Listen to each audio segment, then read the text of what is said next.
Hello my dear students, welcome to my channel.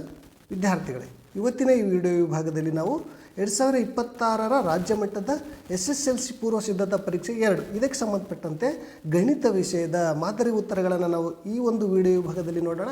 Okay ವಿದ್ಯಾರ್ಥಿಗಳೇ, ಹಾಗಾದರೆ ಬನ್ನಿ. ನೀವು ನೋಡ್ಬೋದು ಇಲ್ಲಿ ಪರೀಕ್ಷಾರ್ಥಿಗಳ ಸಾಮಾನ್ಯ ಸೂಚನೆಗಳಂತಿದ್ದಾವೆ. ಇವುಗಳನ್ನು ನೀವೆಲ್ಲನೂ ಕಂಟಿನ್ಯೂ ಆಗಿ ಓದ್ಕೊಳ್ರಿ. ಈಗ ನೀವು ನೋಡಿದ್ರೆ ಇಲ್ಲಿ ಮೇನ್ 1ನೇ ಕ್ವಶನ್ನಲ್ಲಿ ಕೆಳಗಿನ ಪ್ರಶ್ನೆಗಳಿಗೆ ಅಥವಾ ಅಪೂರ್ಣ ಹೇಳಿಕೆಗಳಿಗೆ 4 ಪರ್ಯಾಯ ಉತ್ತರಗಳನ್ನು ನೀಡಲಾಗಿದೆ. ಅವುಗಳಲ್ಲಿ ಸೂಕ್ತವಾದ ಉತ್ತರವನ್ನು ಆರಿಸಿ ಅದರ ಕ್ರಮಾಕ್ಷರದೊಡನೆ ಪೂರ್ಣ ಉತ್ತರವನ್ನು ಬರೆಯಿರಿ. ಓಕೆ, ಇದು ಅಬ್ಜೆಕ್ಟಿವ್ ಕ್ವಶನ್ ಇರ್ತವೆ. ಎಷ್ಟು 8 ಪ್ರಶ್ನೆಗಳು 1 ಅಂಕಕ್ಕೆ. ಸರಿ ವಿದ್ಯಾರ್ಥಿಗಳು, ನೋಡ್ತೀರಾ ಈಗ 1ನೇ ಕ್ವಶನ್ ನೋಡೋಣ. ಇಲ್ಲಿ ಅತ್ಯಂತ ಚಿಕ್ಕ ಅವಿಭಾಜ್ಯ ಸಂಖ್ಯೆ ಮತ್ತು ಅತ್ಯಂತ ಚಿಕ್ಕ ಸಂಯುಕ್ತ ಸಂಖ್ಯೆಗಳ ಮಸಾವು ಅಂತ ಕೇಳಿದ್ದಾನೆ. ಅಂದರೆ ಮಹತ್ತಮ ಸಾಮಾನ್ಯ ಅಪವರ್ತನವನ್ನು ನಾವಿಲ್ಲಿ ಮಾಡಬೇಕು. ಅಂದರೆ ಅತ್ಯಂತ ಚಿಕ್ಕ ಅವಿಭಾಜ್ಯ ಸಂಖ್ಯೆ ಮತ್ತು ಅತ್ಯಂತ ಚಿಕ್ಕ ಸಂಯುಕ್ತ ಸಂಖ್ಯೆಗಳ ಮಸ. ಯಾವುದು ಅವಿಭಾಜ್ಯ ಸಂಖ್ಯೆ ಅತ್ಯಂತ ಚಿಕ್ಕದ್ದು? 2. ಓಕೆ, ಅದೇ ರೀತಿ ಸಂಯುಕ್ತ ಸಂಖ್ಯೆ ಚಿಕ್ಕದು ಯಾವುದಂದ್ರೆ 4. 2 ಮತ್ತು 4ರ ಮಸ ಎಷ್ಟಾಗ್ತದೆ ವಿದ್ಯಾರ್ಥಿಗಳು ಹೇಳಿ? 2 ಮತ್ತು 4ರ ಮಸ ಯಾವುದು? 2. ಓಕೆ, ಈಗ ನಮಗೆ ಉತ್ತರ ಯಾವುದು? ಸಿ, ಆಪ್ಷನ್ ಸಿ 2 ಅಂತ ಬರೀಬೇಕು ನೋಡಿ. ಇಲ್ಲಿ ಆಪ್ಷನ್ ಸಿ ಅಂತ ಬರೆದು 2 ಅಂತ ನೀವು ಆನ್ಸರ್ನಲ್ಲಿ ಬರೀಬೇಕು. ಸರಿ, ಈಗ ನೀವು ಮೇನ್ ಕ್ವಶನ್ ಇದು 2ನೇ ಕ್ವಶನ್ ನೋಡಿದ್ರೆ ಈ ಕೆಳಗಿನವುಗಳಲ್ಲಿ ಸಮಾಂತರ ಶ್ರೇಣಿಯು ಅಂತ ಕೇಳಿದ್ದಾನೆ. ಸಮಾಂತರ ಶ್ರೇಣಿ ಅಂತ ನಿಮಗೆ ಗೊತ್ತಿದೆಯಲ್ಲ, ಯಾವುದು? ಸಾಮಾನ್ಯ ವ್ಯತ್ಯಾಸ ಸಮನಾಗಿರಬೇಕು. 1ನೇದು ಆಪ್ಷನ್ ನೋಡಿ, ಇಲ್ಲಿ 1, 2 ಇದೆ. 1, 2 ಕ್ರಮ ಸಂಖ್ಯೆ ಆದಮೇಲೆ 3 ಬರಬೇಕಾಗಿತ್ತು. ಇಲ್ಲಿ ಏನಾಗಿದೆ? 4 ಇದೆ, ಅದನ್ನು 8 ಇದೆ. ಆದರೆ ಇದು ಸಮಾಂತರ ಶ್ರೇಣಿ ಅಲ್ಲ. ಈಗ 3 ಆದಮೇಲೆ 7 ಇದೆ ನೋಡಿ. 3ಕ್ಕೆ ನೀವು ಎಷ್ಟು ಕೂಡಿಸ್ರೆ 7 ಆಗುತ್ತದೆ? 4 ಕೂಡಿಸ್ರೆ 7 ಆಯಿತು. 7ಕ್ಕೆ ಮತ್ತೆ 4 ಕೂಡಿಸ್ರೆ ಇಲ್ಲಿ ಎಷ್ಟು ಆಗಬೇಕಾಗಿತ್ತು? 11 ಆಗಬೇಕಾಗಿದ್ರೆ 10 ಆಗುತ್ತೆ. ಆದರೆ ಇದು ಸಮಾಂತರ ಶ್ರೇಣಿ ಅಲ್ಲ ಅಂತ ಹೇಳ್ತೀರಿ. ಓಕೆ, ಇಲ್ಲಿ 1 ಆದಮೇಲೆ 4 ಇದೆ. ಅಂದರೆ ಎಷ್ಟು? 3 ಕೂಡಿಸಿದ್ದಾರೆ. 3ಕ್ಕೆ ಮತ್ತೆ 4ಕ್ಕೆ 3 ಕೂಡಿಸ್ರೆ ಎಷ್ಟು ಆಗಬೇಕಿತ್ತು? 7 ಆಗಬೇಕಾಗಿತ್ತು. ಆದರೆ 9 ಇದೆ. ಇದನ್ನು ಸಮಾಂತರ ಶ್ರೇಣಿ ಅಲ್ಲ. ಹಾಗಾದರೆ ಡಿ ಅಂತೂ ಕರೆಕ್ಟ್ ಇದ್ದೇ ಇರ್ತಲ್ಲ. ಯಾಕಂದರೆ 3 ಆಪ್ಷನ್ಗಳು ರಾಂಗ್ ಆಗಿದೆ ಅಂದರೆ ಆಪ್ಷನ್ ಡಿ ಸರಿ ಇರಲೇಬೇಕು. ಓಕೆ, 5, 5ರ 4 ಕೂಡಿಸ್ರೆ 9, 9ರ 4 ಕೂಡಿಸಿ 13, 13ರ 4 ಕೂಡಿಸಿ 17. ಇದು ಸಮಾಂತರ ಶ್ರೇಣಿ. ಯಾವುದು? ಆಪ್ಷನ್ ಡಿ ನಮಗೆ ಸರಿ ಉತ್ತರ ನೋಡಿ. ಇಲ್ಲ ಆಪ್ಷನ್ ಡಿ ಅಂತ ಬರೆದು ಈ ಶ್ರೇಣಿಯನ್ನು ಬರೀಬೇಕು ನೀವು ಆನ್ಸರ್ನಲ್ಲಿ. ಓಕೆ, ಈಗ ನೆಕ್ಸ್ಟ್ 3ನೇ ಕ್ವಶನ್ ನೋಡಿ. P(x) = 2x³ + 3x - 11x² + 6 ಈ ಬಹುಪದೋಕ್ತಿಯ ಮಹತ್ತಮ ಘಾತ ಅಥವಾ ಡಿಗ್ರಿ ಅಂತ ಕೇಳಿದ್ದೀನಿ. ಭಾಳ ಸುಲಭವಾಗಿ ನೀವು ಅದನ್ನು ಪತ್ತೆ ಹಚ್ತೀರಿ. ನಿಮ್ಗೆ ಗೊತ್ತಿರುವಂತೆ ಇಲ್ಲಿ x ಚರಾಕ್ಷರ ಇದೆ, ಅದರ ಗರಿಷ್ಠ ಘಾತ ನೋಡಬೇಕು. ಅದರ ಹೆಚ್ಚಿನ ಘಾತ ಯಾವುದು? ಘಾತ 3 ಇದೆ ನೋಡಿ. ಇಲ್ಲಿ ಘಾತ 2 ಇದೆ, ಘಾತ 1. ಇವು 3ರಲ್ಲಿ ಯಾವ್ದು ದೊಡ್ಡದು? ಘಾತ 3 ದೊಡ್ಡದಾಗಿರೋದ್ರಿಂದ ನಮಗೆ ಯಾವುದು 3ಎಲ್ಲಿದೆ ನೋಡಿ? ಆಪ್ಷನ್ ಬಿ ಯಲ್ಲಿದೆ ನೋಡಿ. ಆಪ್ಷನ್ ಬಿ ಯಲ್ಲಿ 3 ಅಂತ ತೋರಿಸಿದ್ರೆ ಮಹತ್ತಮ ಘಾತ ಎಷ್ಟು? 3. ನೆಕ್ಸ್ಟ್ 4th ಕ್ವಶನ್ ನೋಡಿ. 2 ರೇಖಾತ್ಮಕ ಸಮೀಕರಣಗಳ ಜೋಡಿಯು ಅಸ್ಥಿರ ಜೋಡಿಯಾಗಿದ್ದರೆ ಆ ಸಮೀಕರಣವನ್ನು ಪ್ರತಿನಿಧಿಸುವ ರೇಖೆಗಳು ಅಸ್ಥಿರ ಜೋಡಿಯಾಗಿದ್ದು ಅಂದರೆ ಯಾವುದೇ ಪರಿಹಾರ ಇರೋದಿಲ್ಲ ಅಲ್ವಾ. ಹಾಗಾಗಿ ರೇಖೆಗಳಾಗಿರ್ತವೆ. ಆಪ್ಷನ್ ಎ ಸಮಾಂತರ ರೇಖೆಗಳಾಗಿರ್ತವೆ ನೋಡಿ. ಓಕೆ, ಲಂಬ ರೇಖೆಗಳು ಆಗಿರಲ್ಲ, ಛೇದಿಸುವ ರೇಖೆಗಳು ಆಗಿರಲ್ಲ, ಆಯ್ಕೆಗೊಳ್ಳುವ ರೇಖೆಗಳಾಗಿರಲ್ಲ. ಇದು ಬರೀಬೇಕು ನೀವು ಆಪ್ಷನ್ ಎ ಅಂತ ಬರೆದು ಸಮಾಂತರ ರೇಖೆಗಳು ಅಂತ ಆನ್ಸರ್ ಬರೀರಿ. ಸರಿ, ಈಗ 5th ಕ್ವಶನ್ ನೋಡಿದ್ರೆ ಈ ಕೆಳಗಿನಲ್ಲಿ ವರ್ಗ ಸಮೀಕರಣವು ಅಂತ ಕೇಳಿದ್ದೀನಿ. ವರ್ಗ ಸಮೀಕರಣ ಅಂದರೆ ಯಾವ ರೂಪದಲ್ಲಿ ಇರಬೇಕು? ನಿಮ್ಗೆ ಗೊತ್ತಿರುವಂತೆ ax² + bx + c = 0 ಈ ರೂಪದಲ್ಲಿ ಇರಬೇಕಲ್ವಾ. ಈ ರೂಪದಲ್ಲಿ ಇದು ಮೊದಲನೇದಂತೂ ಅಲ್ಲ, ರೇಖಾತ್ಮಕ ಸಮೀಕರಣ ಇದೆ, ಇದು ಆಗೋದಿಲ್ಲ. 2ನೇದು ನೋಡಿ, ಇಲ್ಲಿ x ಮತ್ತು x² ನಾವು ಬ್ರ್ಯಾಕೆಟನ್ನು ಸಾಲ್ವ್ ಮಾಡಿದ್ರೆ x × x² ಗುಣಿಸಿದ್ರೆ ಏನಾಗ್ತದೆ ನೋಡಿ? x³ + x ಆಗುತ್ತಲ್ವಾ. ಇದು ಹಾಗಾದರೆ ಇದು ವರ್ಗ ಸಮೀಕರಣ ಅಲ್ಲ. ಇಲ್ಲಿ ನೀವು ಮಲ್ಟಿಪ್ಲೈ ಮಾಡಿ x ಗುಣಿಸಿದ್ರೆ x² + x = x² ಇರ್ತದೆ. ಇಲ್ಲಿ x² ಕ್ಯಾನ್ಸಲ್ ಆದ್ರಿಂದ x ಉಳಿತದೆ. ಇದು ರೇಖಾತ್ಮಕ ಆಗಿಬಿಡ್ತದೆ. ಓಕೆ, ಸರಿ, ಆಪ್ಷನ್ ಡಿ ನಮಗೆ ಸರಿ ಇರ್ತದೆ ನೋಡಿ. x × x ಏನಾಗ್ತದೆ? x² + x × 1 x = 0 ಇದು ವರ್ಗ ಬಹುಪದೋಕ್ತಿ. ಅಂದರೆ ನೀವೇನು ಮಾಡಬೇಕು? ಇಲ್ಲಿ ಆಪ್ಷನ್ ಡಿ ಅಂತ ಬರೆದು x × x + 1 ಅಂತ ಬರೆದ್ರೆ ಇದು ವರ್ಗ ಸಮೀಕರಣ ಆಗ್ತದೆ. ಓಕೆ, ಈಗ ನೀವು ನೆಕ್ಸ್ಟ್ 6th ಕ್ವಶನ್ ನೋಡೋಣ. ಕೊಟ್ಟಿರುವ ಚಿತ್ರದಲ್ಲಿ ಡಿ ಸಮಾಂತರ ಬಿ ಸಿ ಆದರೆ ಡಿ/ಬಿ ಸಿಯ ಬೆಲೆ ಅಂತ ಕೇಳಿದರೆ ಡಿ/ಬಿ ಸಿ ಅದು ಯಾವುದು? ತ್ರಿಭುಜಗಳ ಅಧ್ಯಯನದಲ್ಲಿ ತೇಲ್ಸಿನ ಉಪಪ್ರಮೇಯದ ಪ್ರಕಾರ ಇದು ಮಾಡಬೇಕು. ಡಿ ಸಿ ಯಾವುದು? ಡಿ/ಬಿ ಸಿ ಇದನ್ನು ಕಂಡುಹಿಡಿಬೇಕು ನಾವು. ಓಕೆ, ಏನಿದೆ ನಮಗೆ ತೇಲ್ಸಿನ ಉಪಪ್ರಮೇಯದ ಪ್ರಕಾರ AD/AB ಅಂತ ಮಾಡೋಣ. AD/AB = ಯಾವುದು? D/BC ಅಂತ ಮಾಡ್ತೀರಿ ನೀವು. D/BC ಮಾಡಿದ್ರೆ AD ಎಷ್ಟಿದೆ ನೋಡಿ? 4 ಇದೆ. / AB ಎಷ್ಟು ಆಗ್ತದೆ? ಇಲ್ಲಿಂದ ಇಲ್ಲಿಗೆ ಅಂದರೆ 4 + 2 ಮಾಡಿ ಎಷ್ಟು? 6 ಆಯಿತು. ಓಕೆ, ಈಗ D/BC ಏನು ಸಮ? 2 ಡಿವೈಡ್ ಮಾಡಿದ್ರೆ 2 2 4 2 3 6 2 ಅನುಪಾತ 3 ಅಥವಾ 2/3 ಅಂತ ನೀವು ಹೇಳ್ಬೋದು. 2/3 ಎಲ್ಲಿದೆ ನೋಡಿ ಆಪ್ಷನ್ದಲ್ಲಿ? 2/1 1/2 ಈಗ 2/3 ಇಲ್ಲಿದೆ ನೋಡಿ. ಅಂದರೆ ಆಪ್ಷನ್ ಸಿ ಸರಿ ಉತ್ತರ ವಿದ್ಯಾರ್ಥಿಗಳು. ನೆಕ್ಸ್ಟು 7th ಕ್ವಶನ್ ನೋಡಿ. ಸಮವಾದ ತ್ರಿಜ್ಯವಿರುವ ಗೋಳ ಮತ್ತು ಅರ್ಧಗೋಳಗಳ ಘನಫಲಗಳ ಅನುಪಾತವು ಅಂತ ಕೇಳಿದ್ದಾನೆ. ಇಲ್ಲಿ ಸೂತ್ರ ಗೊತ್ತಿರಬೇಕು ನಮಗೆ. ಗೋಳದ ಮತ್ತು ಅರ್ಧಗೋಳದ ಘನಫಲದ ಸೂತ್ರ ಏನಿದೆ? ಗೋಳದ್ದು 4/3 ಇದೆ ನೋಡಿ. 4/3 πr³ ಇದೆ. ಓಕೆ, ಅನುಪಾತ ಮಾಡಬೇಕಾಗಿದೆ. ಅರ್ಧಗೋಳದೇನಿದೆ 2/3 ಪೈ ಆರ್ ಕ್ಯೂಬ್. ಓಕೆ, ಈ ರೀತಿ ಇದೆ. ಪೈ ಆರ್ ಕ್ಯೂಬ್ ಕ್ಯಾನ್ಸಲ್ ಆಗ್ತದೆ. ಈಗ 2/3 ಕ್ಯಾನ್ಸಲ್ ಆದ್ರೇನು 4/2 ಮಾಡೋಣ. 4/2 ಆಗ್ತಾರೆ. ಏನಾಗ್ತದೆ ನೋಡಿ ವಿದ್ಯಾರ್ಥಿಗಳೇ, 4/2 ಮಾಡ್ತೀರಿ. ಓಕೆ, ಇದು ಡಿವೈಡ್ ಮಾಡಿದ್ರೆ 2 ಒಂದಲೇ 2 4 ಅಂದರೆ 2:1 ಅಂತ ಹೇಳ್ತೀವಿ. ಅಂದರೆ 2:1 ಇಲ್ಲಿದೆ ನೋಡಿ, ಆಪ್ಷನ್ ಎ ಇದು ಸರಿ ಉತ್ತರ. 2:1 ಅಂತ ಬರಿಬೇಕು.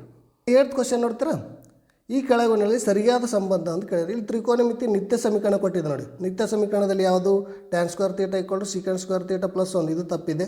sin square theta = 1 - cos square theta ಇದು ಕರೆಕ್ಟ್ ಆಗ್ಬೋದು. ಯಾಕಂದರೆ ನಮ್ಮ ನಿತ್ಯ ಸಮೀಕರಣದಲ್ಲಿ ಮೊದಲನೇ ಸೂತ್ರ ಏನದ sin square theta plus cos square theta = 1 ಆಗ್ತಲ್ವ. ಹಾಗಾಗಿ ನಾವು ಇದು sin ಸ್ಕ್ವೇರ್ ಥೀಟಾ ಅಂತ ಬರೆದುಕೊಂಡ್ರೆ ಇದನ್ನು ಈ ರೀತಿ ಬಿಡ್ಬೋದಾ, 1 - cos ಸ್ಕ್ವೇರ್ ಥೀಟಾ ಅಂತ ಮಾಡ್ಬೋದು ತಾನೆ.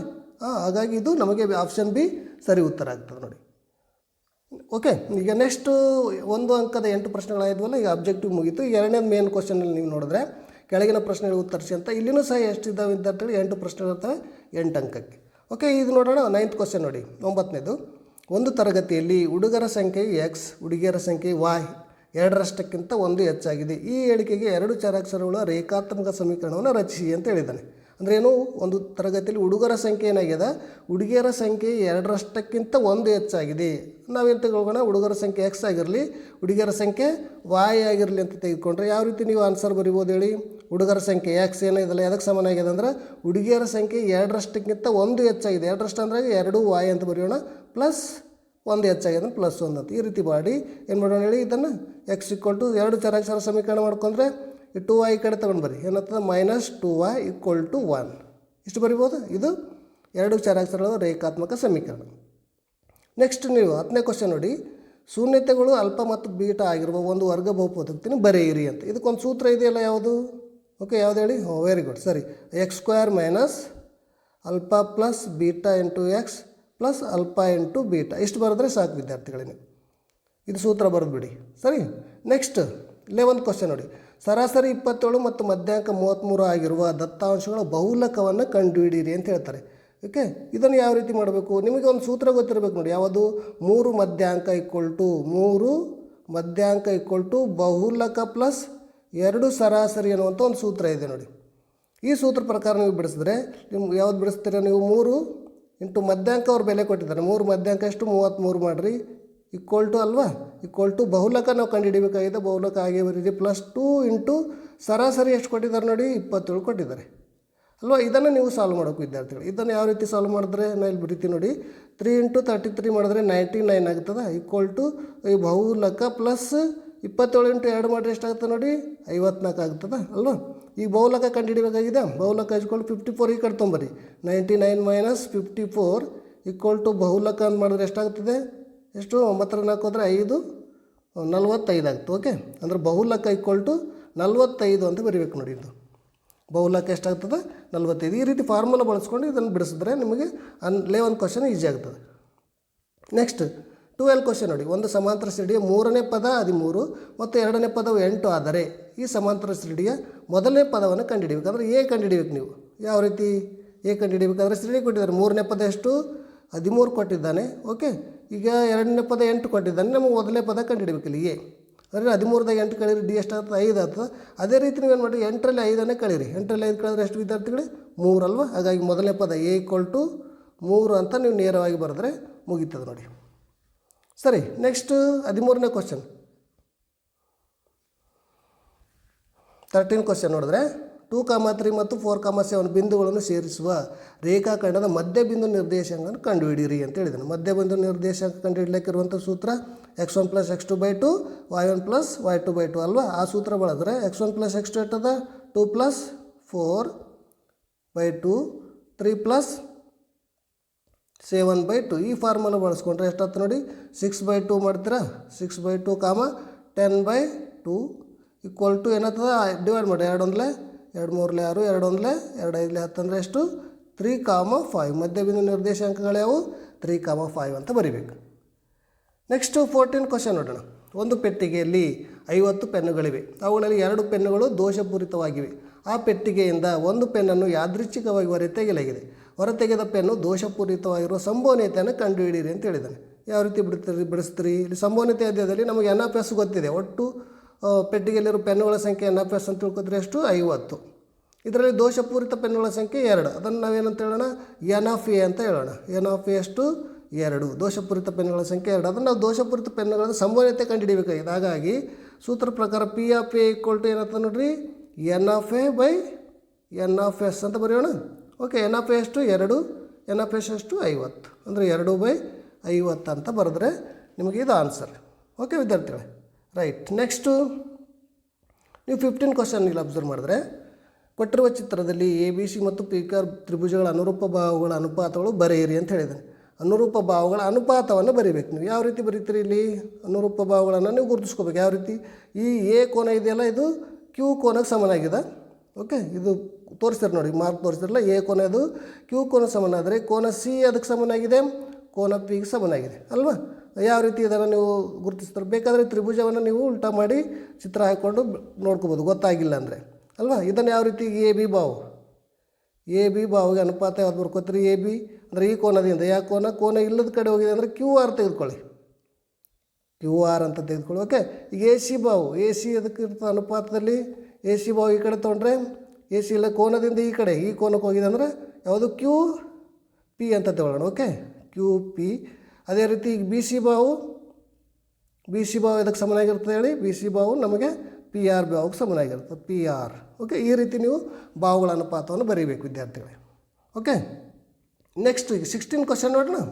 ನೋಡಿ, 40 ಸೆಂಟಿಮೀಟರ್ ಅಂತ 22 ಸೆಂಟಿಮೀಟರ್ ಅಳತೆ ಒಂದು ಆಯತಾಕಾರದ ಕಾಗದ ಹಾಳೆಯನ್ನು ಸುರುಳಿ ಸುತ್ತಿ 40 ಸೆಂಟಿಮೀಟರ್ ಎತ್ತರ ಇರುವ ಟೊಳ್ಳಾದ ಸಿಲಿಂಡ್ರನ್ನು ತಯಾರಿಸಿದೆ.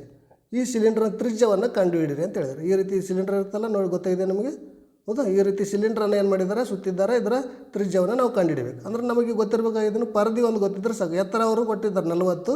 ಪರದಿ ಅಂದರೆ ಯಾವುದಾಗುತ್ತೆ ನೋಡಿ, ಇಲ್ಲಿ 40 ಎತ್ತರ ಆದರೆ ಪರದಿ ಎಷ್ಟು? 22 ಸೆಂಟಿಮೀಟರ್ ಅಂತ ತಿಳ್ಕೊಳ್ಳೋಣ. ಓಕೆ, ಇಲ್ಲಿ ಪರದಿ ಅಂದರೆ ಸೂತ್ರ, ಪರದಿಯ ಸೂತ್ರ ಏನಾದ್ರು ನೋಡಿ, ಸಿ ಈಕ್ವಲ್ ಟು 2πr ತಾನೇ ಇದು.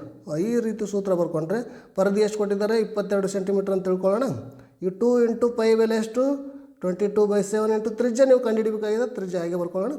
ತ್ರಿಜ್ಯ ನಾವು ಕಂಡುಹಿಡಿಬೇಕಾಗಿದೆ ಅಲ್ವಾ? ಹಾಗೆ 2 ಈ ಕಡೆ ತೊಗೊಂಡ್ರೆ 22 × 7 ಆಗ್ತದೆ, ಡಿವೈಡೆಡ್ ಬೈ 2 × 22 ಆಗುತ್ತೆ ಅಲ್ವಾ? 22 ಗೆಟ್ ಕ್ಯಾನ್ಸಲ್ ಆದರೆ ಏನಾಗುತ್ತೆ ನೋಡಿರಿ, r = 7/2 ಸೆಂಟಿಮೀಟರ್ ಅಂತ ಬರೀರಿದ್ದೆ. ಅಂದರೆ 7/2 ಇದನ್ನು ಡಿವೈಡ್ ಮಾಡಿ ನೀವು ಬರಿಬೋದು ನೀವು. ಓಕೆ, ಇಷ್ಟು ಒಂದು ಅಂಕದ 16 ಪ್ರಶ್ನೆಗಳಾಗ್ತವೆ ವಿದ್ಯಾರ್ಥಿಗಳು. ತುಂಬ ಸುಲಭವಾಗಿರ್ತವೆ. ನೀವು ಹೆಚ್ಚು ಪ್ರಾಕ್ಟೀಸ್ ಮಾಡಿದ್ರೆ ಈ 16 ಅಂಕಗಳನ್ನು ನೀವು ಆ್ಯನ್ಯುವಲ್ ಎಕ್ಸಾಮ್ನಲ್ಲಿ ಪಡಿಬೋದು ಅಂತ ಹೇಳ್ತಾ ವಿದ್ಯಾರ್ಥಿಗಳೇ, ನಾವು ನೆಕ್ಸ್ಟ್ 2 ಅಂಕದ ಪ್ರಶ್ನೆಗಳನ್ನು ನೆಕ್ಸ್ಟ್ ವೀಡಿಯೋದಲ್ಲಿ ನೋಡೋಣ. ಓಕೆ ವಿದ್ಯಾರ್ಥಿಗಳು, ಇಲ್ಲಿವರೆಗೂ ಈ ವಿಡಿಯೋವನ್ನು ವೀಕ್ಷಿಸಿದ್ರಿ. ತಮಗೆಲ್ಲ ಆತ್ಮೀಯವಾದ ಧನ್ಯವಾದಗಳು.